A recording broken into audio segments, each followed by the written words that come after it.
दोस्तों, क्या आपका पान का पौधा बरसात में खराब हो जाता है, पत्तियां पीली कर देता है, पत्तियां बेकार हो जाती है, बेजान सी हो जाती है, पत्तियां चौड़ी नहीं होती हैं, पत्तियों में चमक नहीं रहता, पौधा घना नहीं होता, पौधा जैसा का तैसा रहता है, न्यू ब्रांच नहीं निकलता है। तो आज मैं आपको इस खाद का प्रयोग करना बताऊंगी कि कैसे आप इस खाद का प्रयोग करके आप अपने पान से रिलेटेड सारी समस्याओं को ठीक कर सकते हैं। चाहे जितनी भी बुरी कंडीशन में अगर आपका पान का पौधा हो, आप एक बार इसका प्रयोग करके देखिए, 100% बहुत अच्छा खासा रिजल्ट मिलेगा दोस्तों। ठीक है, तो इसका प्रयोग करने से पहले कुछ ज़रूरी कार्य होते हैं इस पौधे से रिलेटेड और कुछ सावधानियां होती हैं, वो हम आपको बता देंगे। उसके बाद इसको कैसे प्रयोग करना है, इसके साथ और कौन सी चीज़ें लेनी है वो मैं आपको बताऊंगी। ठीक है, इसके साथ और भी खाद लेकर आई हूँ जिसको डाल के दिखाऊंगी आपको, ताकि आपका पान का पौधा अच्छा खासा ग्रोथ हो। ठीक है, तो देख सकते हैं दोस्तों कि इसको मैंने कटिंग से लगाया था इस पौधे को, और ये पौधा मेरा बहुत तेज़ी से ग्रोथ कर रहा है। तो आप लोग भी अगर कटिंग लगाना चाहते हैं तो कटिंग लगा लीजिए, और कटिंग लगाने के कुछ समय बाद इस आप खाद का प्रयोग जरूर करिएगा, ताकि वह पौधा तेज़ी से ग्रो कर जाए। और वो भी दिखाऊंगी कि मैंने कितने ढेर सारे कटिंग लगाए हैं। ठीक है, अगर कटिंग लगाना हो तो आप सिर्फ मिट्टी में भी लगा सकते हैं, कोकोपीट में भी लगा सकते हैं, और बालू में भी लगा सकते हैं। किसी भी तरीके से लगाएंगे इस मानसून सीजन में वो ग्रो कर जाएगा। ठीक है, तो ये बेहतर सीजन है, आप ज़रूर लगाइए। ठीक है, तो चलिए हम बताते हैं पान की पौधे की ग्रोथ में कौन सी चीज़ें सहायक हैं। तो सबसे पहले बता दें दोस्तों कि जो पान का पौधा होता है यह एक सेमी शेड वाला पौधा होता है, यानी कि ऐसी जगह शिफ्ट करिए जहां सुबह की रोशनी आती हो या आधे घंटे 1 घंटे की सनलाइट आती हो, तो यह पौधा बहुत अच्छा खासा ग्रोथ करेगा। पत्तियों में चमक रहेगी, पत्तियां डार्क रहेंगी और पत्तियां चौड़ी होंगी, झुलसेंगी नहीं, और पौधा हमेशा ग्रोथ करता रहता है। अगर आप इसे चिलचिलाती धूप यानी कि 8 से 9 घंटे की धूप में इसे रखेंगे तो पत्तियों में चमक भी नहीं रहेगी, पत्तियों का सही कलर नहीं आएगा, साइज भी नहीं बढ़ेगा, और पौधा भी कुछ समय बाद मर जाएगा और ग्रोथ तो कभी होगा नहीं। दूसरा कार्य यह करना है कि पौधे की मिट्टी हमेशा भुरभुरी तैयार करनी है, क्योंकि जो पान का पौधा होता है इसे भुरभुरी मिट्टी बहुत पसंद होती है। जितना ही आप भुरभुरी मिट्टी देंगे उतना ही ये पौधा अच्छे से ग्रोथ करेगा, क्योंकि भुरभुरी मिट्टी में जड़ों का विकास बहुत अच्छे से होता है, जिससे पौधा लगातार ग्रोथ करता रहता है। और क्ले वाली मिट्टी इस पौधे के लिए हितकर नहीं होती है, इस पौधे के लिए क्या किसी भी पौधे के लिए नहीं होती है, क्योंकि क्ले वाली मिट्टी में जड़ें अच्छे से फैल नहीं पाती है, और नहीं तो बहुत जल्दी जड़ें गल जाती हैं और ख़राब हो जाता है। अगर पौधे की पत्तियों के पीछे कीड़े लग गए हैं, काली काली लग जाती हैं, अगर ये सारी समस्याएं आ रही हैं तो आप पौधे के ऊपर नीम ऑयल का स्प्रे करिए, फंगिसाइड का स्प्रे करिए, और नहीं तो आधा पाउच शैम्पू लेकर 2 लीटर पानी में घोल के और पौधे के ऊपर छिड़काव कर दीजिएगा।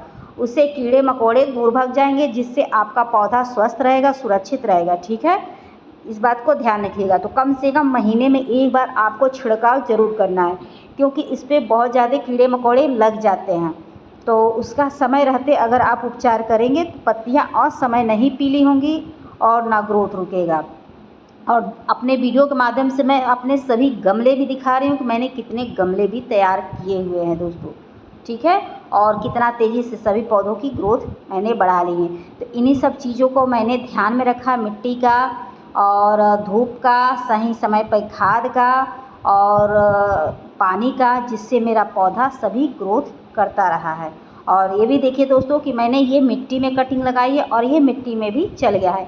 एक चीज़ का और ख्याल रखिएगा दोस्तों, अगर मानसून का समय चल रहा है तो लगातार बारिश में न रखिएगा। लगातार बारिश में रखेंगे उससे जड़ें खराब हो जाएंगी, क्योंकि अधिक पानी भी नहीं पसंद है और कम पानी भी नहीं पसंद है। तो लगातार बारिश हो रही हो तो थोड़ा कोशिश करके हटा दीजिएगा, या पानी वगैरह अगर उसमें मिट्टी में चला जा रहा है तो उसका ड्रेनेज प्रॉपर व्यवस्था कर दीजिएगा।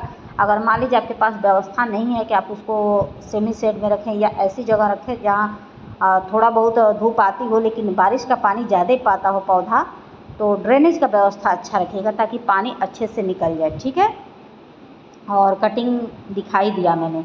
एक चीज़ का और ख्याल रखिएगा दोस्तों कि अगर आपने गमले में लगाया है तो महीने में एक बार ज़रूर खाद दीजिएगा। खाद देने से पौधा तेज़ी से ग्रोथ करता रहता है और हमेशा मिट्टी ताकतवर बनी रहती है और पौधा कभी बीमार नहीं होता है। ठीक है, तो चलिए हम आपको कटिंग भी लगाना बता देते हैं। अगर आपको छोटी से छोटी कटिंग मिल जाती है तो कैसे लगाना है। तो फिलहाल मैं ये छोटा कटिंग 2 ही ले जा रही हूँ, ज़्यादा नहीं, जिसमें नोड एरिया भी बने पड़े हैं। तो ऐसी कटिंग लीजिएगा जिसमें नोड एरिया हो, यानी कि जहाँ से पत्ती निकली हो या हल्की हल्की जड़ें निकली हों, ऐसा ही लीजिएगा कटिंग। ठीक है, तो इसको क्या करना है कि ऐसे मिट्टी के ऊपर रख देना है, कुछ नहीं करना, मिट्टी के ऊपर रख दीजिए और ऊपर से मिट्टी कवर कर दीजिए, यानी कि जो ब्रांच है उसको ढक दीजिएगा। तो जब ढक दीजिएगा तो वहीं से जड़ें निकल के और बहुत जल्दी तैयार हो जाएंगी। ठीक है, तो आप ऐसे लगा सकते, कुछ नहीं है, ऐसे ही लगाइएगा और बहुत तेज़ी से ग्रो कर जाएगा। और जो मैं खाद दिखा रही हूँ उस खाद का भी प्रयोग करते रहिएगा। तो ऐसे ही मिट्टी में आप दबा दीजिएगा, कुछ नहीं करिएगा।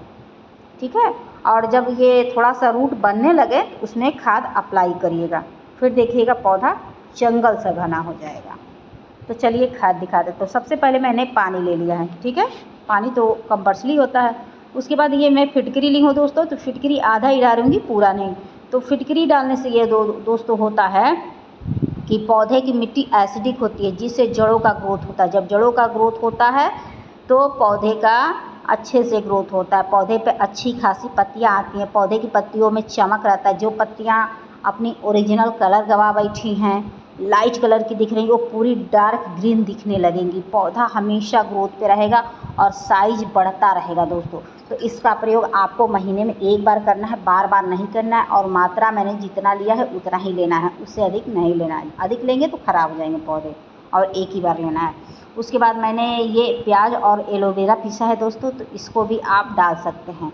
तो इसको अगर डालना हो तो पतला लिक्विड डालिएगा, इतना सारा लिया है, लेकिन मैं और सब भी पौधे में डालूँगी, इसी में नहीं डालूँगी। तो बता दें दोस्तों कि जो पोटास जो प्याज होता है उसमें पोटास की मात्रा बहुत ज़्यादा पाई जाती है। जब पोटास की मात्रा पाई जाती है तो पौधे की ग्रोथ बहुत अच्छी खासी होती है। ठीक है, अगर फूल वाले में डालते हैं तो फूलों की बढ़ोतरी होगी, पत्तियों वाले में डालते हैं तो पत्तियों की बढ़ोतरी होगी, चमक आएगा, चौड़ा होगा, हमेशा ग्रीनरी बनी रहेगी। और जो एलोवेरा है इसमें ज़रूरी पोषक तत्व पाए जाते हैं जो पौधे की ग्रोथ को बढ़ाते हैं। और एलोवेरा में एक चीज़ और होता है दोस्तों कि एक रूटीन हार्मोन्स का काम करता है एलोवेरा। इसको डालने से जड़ें भी स्वस्थ रहती हैं, मिट्टी भी स्वस्थ रहता है, पौधा भी स्वस्थ रहता है और नई नई जड़ें बनती हैं, जिससे पौधे हमेशा ग्रोथ करते रहते हैं। तो इसका प्रयोग महीने में 2 बार, 3 बार, 4 बार कर सकते हैं, कोई साइड इफ़ेक्ट नहीं है। लेकिन बशर्ते एक चीज़ का ध्यान रखिएगा कि पतला लिक्विड करिएगा, ज़्यादा मोटा ना करिएगा। ज़्यादा मोटा करेंगे तो मिट्टी के ऊपर फफूंदी वगैरह जमने लगेगी, यानी फफूंदी पड़ने लगी है, फंगस पड़ने लगते हैं। ठीक है, तो पतला डालिएगा और ऐसे घोल के मिट्टी के अंदर डाल दीजिएगा। ठीक है, उसके बाद देखिएगा आपको कितना अच्छा खासा रिजल्ट मिलेगा दोस्तों।